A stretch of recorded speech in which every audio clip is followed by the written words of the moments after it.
ఒక చిన్న ఉదాహరణ, హైదరాబాద్ నగరం నీళ్లు చూడండి. అవును.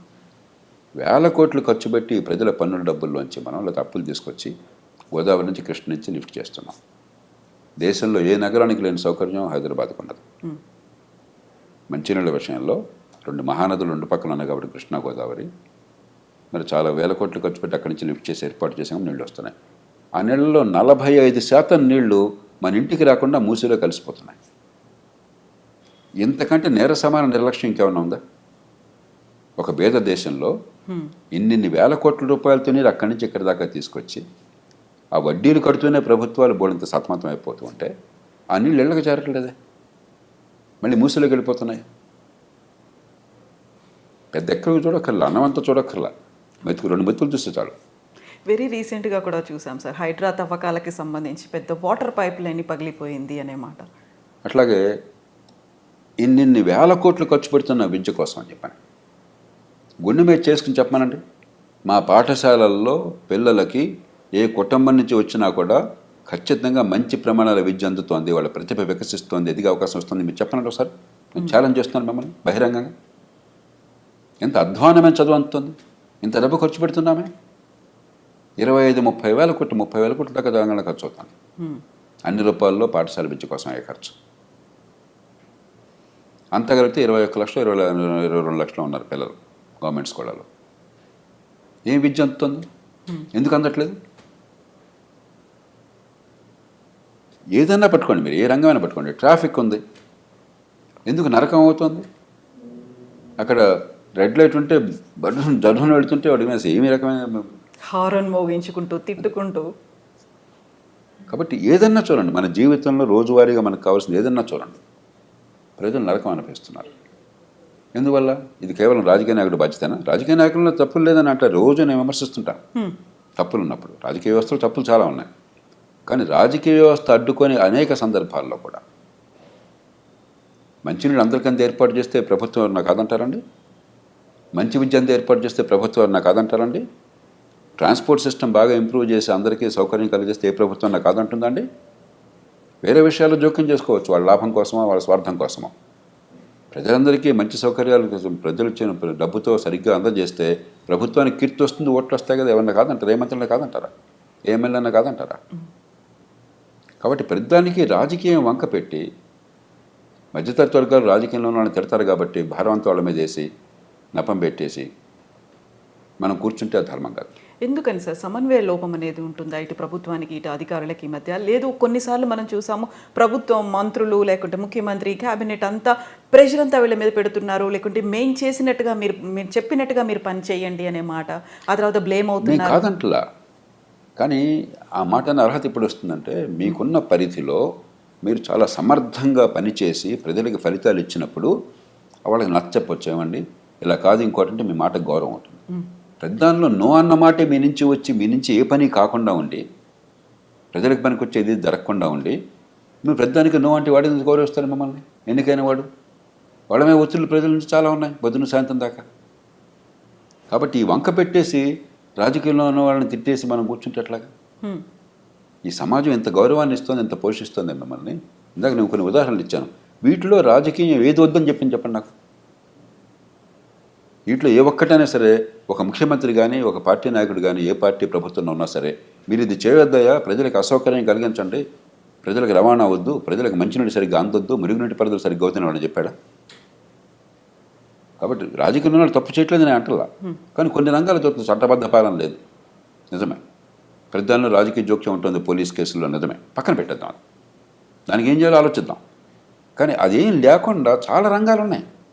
అక్కడ మీరేం చేస్తున్నారు? ఎందుకు చేయటం లేదు?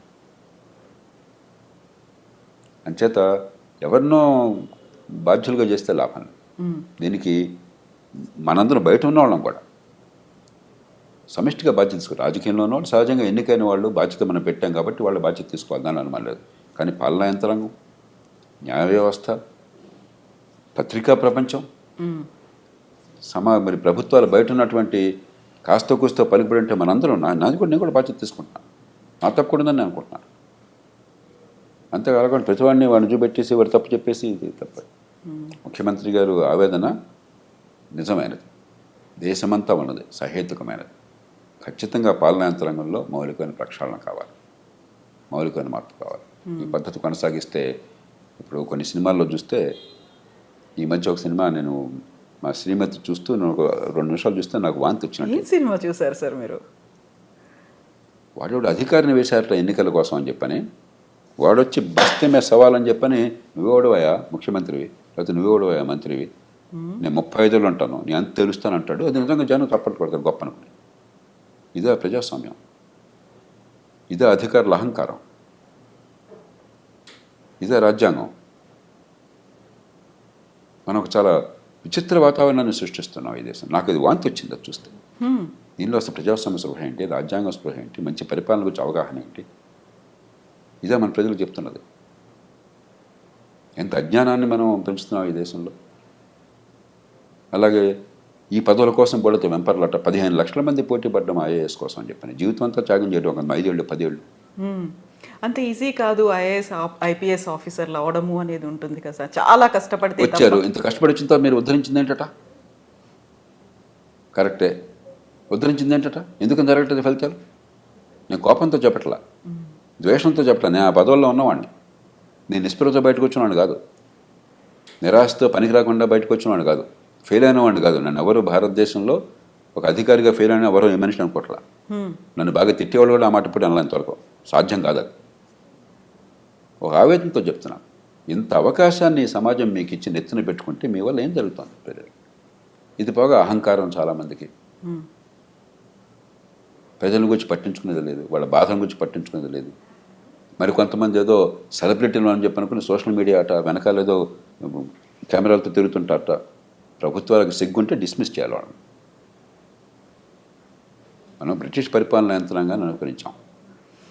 ఎనానిమిటీ దానిలో ముఖ్యమైనది, మెరిటాక్రసీ, మీ ప్రతిభ వల్ల రావటం, పొలిటికల్ న్యూట్రాలిటీ, పక్షపాత రాజకీయాలు లేకుండా ఉండటం, ఎనానిమిటీ, పబ్లిక్ సర్వీస్, ఇవి మౌలికమైన లక్ష్యాలు.